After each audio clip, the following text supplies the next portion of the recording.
Well, thank you, and thank you for having me in Ames. My name is Todd Prichard. I'm a state representative in my third term from Floyd County, Charles City, Iowa, northeast, north central Iowa. So thank you for that. I usually have a few cheers for Charles City and Floyd County, so it's a small state. We all know each other. I am considering a run for governor. I haven't announced yet, but as Rich said, try to get the name ID up there.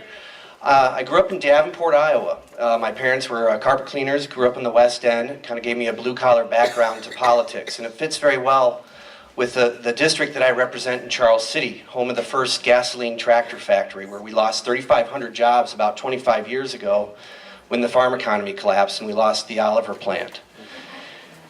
And I'm a lawyer by trade. I have a Main Street law office in Charles City. I do a little farming with my father-in-law, and I raised 3 children with my wife, Ann, who's a school teacher.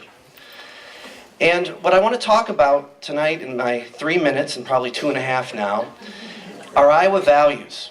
You know, I was in the Army. I'm 22 years in the Army at the end of this year. And I spent 3 years in the regular Army, and I have a good friend of mine who's a fellow Army veteran here in the crowd. I don't see him, but he's here with his family for the first time because he's concerned. Because when I came back to Iowa, I couldn't wait to get back, to Iowa as a young person getting and transitioning out of the Army back in 2001. Because I missed that Iowa nice, right?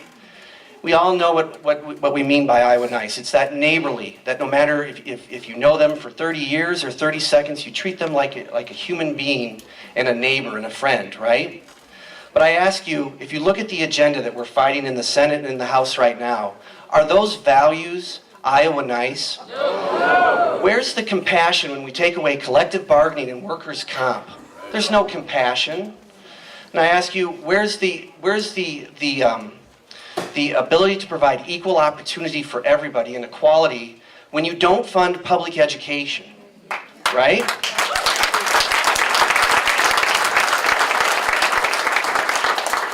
Where's the value for good Iowa honest hard work when you take away collective bargaining and you refuse to deal with a minimum wage crisis in this state?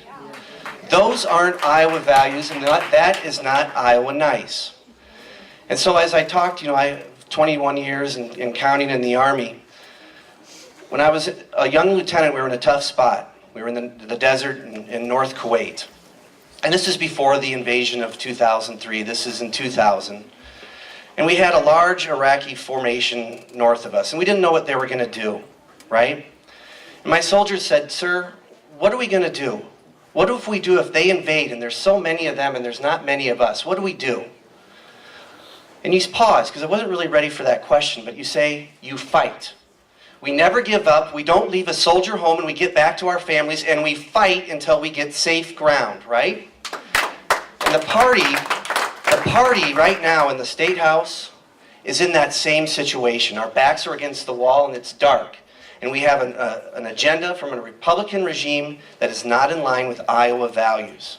And so what do? We fight. We fight for families, we fight for wages, and we fight for workers, and we fight for each other. Thank you.